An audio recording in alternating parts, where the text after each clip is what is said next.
In this video I'm going to talk a little bit about the Panasonic Lumix GM1, which I had for a while, but I've returned it now, and I guess I forgot to make a video while I had it. So I'm just going to show you some footage of my dog. This is Coda. Here's what I'm going to say about the GM1. It's very small, obviously. The body itself is actually slightly smaller, slightly less thick than the RX100 Mark II body. Doesn't have a hot shoe on top, doesn't have a tilt screen, it has a touch screen. The menu interface is pretty fast, although I found the menu system to be a little bit cumbersome. Some of the menus seemed like 7 pages, and so I like to do a thing where I go through all the menus and just check everything, and it seemed like there were so many pages of menus. Another thing I kind of found was annoying is the ISO. It had the first 2 letters were large, or first 2 numbers of the ISO were large, and then the 00 at the end were small, and then ISO was written above that, and that was kind of weird. I wasn't a huge fan of that. The actual physical construction was amazing. I loved it, except for the battery door, which didn't have a metal support, or didn't have a metal thing on the hinge to reinforce it. It had a piece of metal on the main part of the door, but not at the actual hinge part, which to me is the part that needs the metal reinforcement the most. And then the flash was a little bit flimsy. It popped up, and the little arm that it popped up on was pretty thin. It was like half as thick as the one on the pop-up flash for the RX100.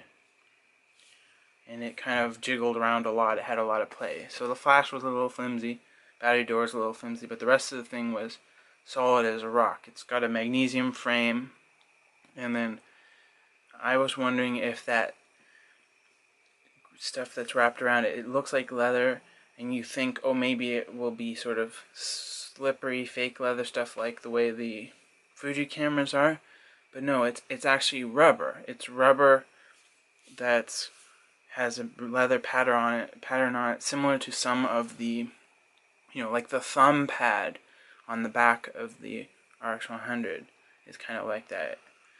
It has sort of a leatherish pattern, but it's actually rubber. So it has no physical grip built in, same with the RX100, but unlike the RX100, it's not just slippery at the front, it does have a rubber. So that was nice. I didn't feel like it would slip out of your hand easily. I was wondering, it seems like that stuff's just glued on or something. I'm not sure how long it will stay on without starting to peel. That was something that I was a little bit worried about. But it is recessed a little bit. It's recessed about 1 millimeter, so you're not going to be hitting the sides of the sort of sticker that the texture stuff is. It is recessed, so you won't be hitting the sides, and that should help it stay on for longer. But the body itself had a really, really, really, really solid feeling. All the seams were together really tight, and it was just really nice. Holding it was nice.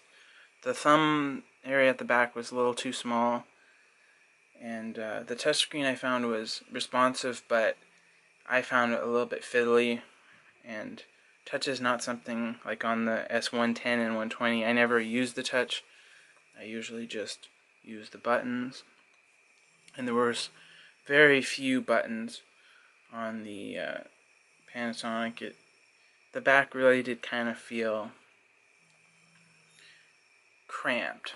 So does the RX100, but it felt like it might even be more cramped than the RX100.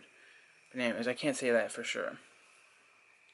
Then extending the lens the lens to start with, when it's in, is, obviously it sticks out more than the RX100 because it's a micro four thirds body, and so it has a lens mount, and so it can't retract the lens into the body of the camera the same way that the RX100 can. But what they did do was they made a lens that was extremely short, and it extends and retracts with a little bit of a turn, and I can say that the feel of the lens is very good. It has a nice heavy resistance feel. It glides well. It doesn't feel cheap or anything. It feels really high quality, which is nice. But it certainly does stick out more than the RX100. You can go to DP Review and look at the GM1 review, and then on one of the pages of body and design you can see it next to the RX100 in various angles, including the top down, and then you can see how much different they are.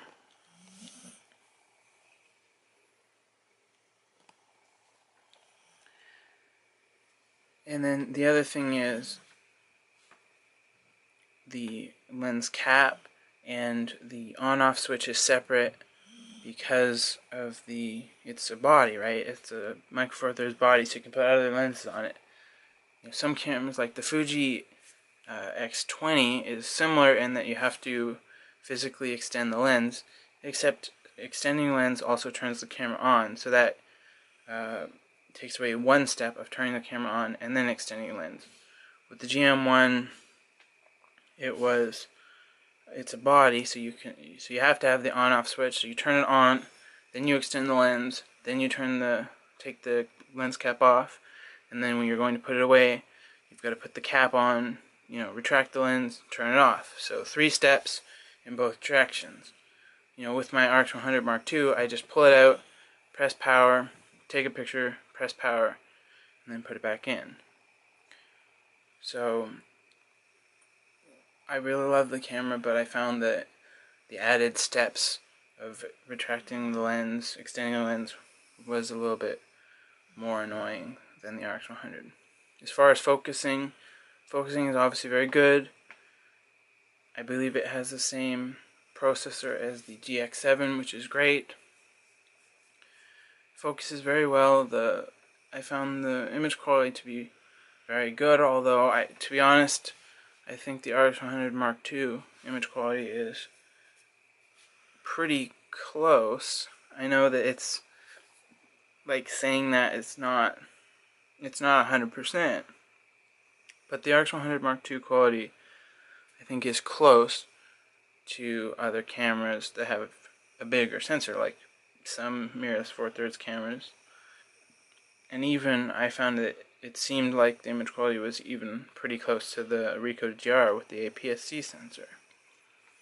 So focusing is great. Out of all the cameras that I've been playing with recently, the Ricoh GR, obviously that has the slowest focus, the worst focus. The RX100 Mark II is pretty solid for a compact camera. It's sort of in the middle. In low light it slows down, but it's good for a compact, better than other compacts that I've had. And then the Lumix GM1 was certainly the fastest focusing camera that I've had to play with recently. So GR was slowest focus, and the GM1 would be the fastest focus. But the camera that I end up using the most is the RX100, just because it has the zoom lens, it has the lens that retracts, and the automatic lens cover. And that really goes a long way for a camera that you're going to be carrying with you. I carry it in my pocket. So, the GR, I love it, and it's my favorite in terms of the layout of everything. But if I'm carrying that, then I don't have the zoom.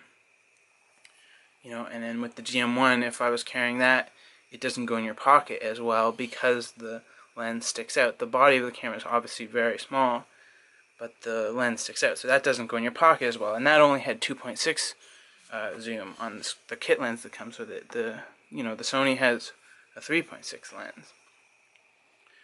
So out of the GR, Sony RX100 Mark II, and the Lumix GM1, they're all good. They're all nice. Different quirks for each one.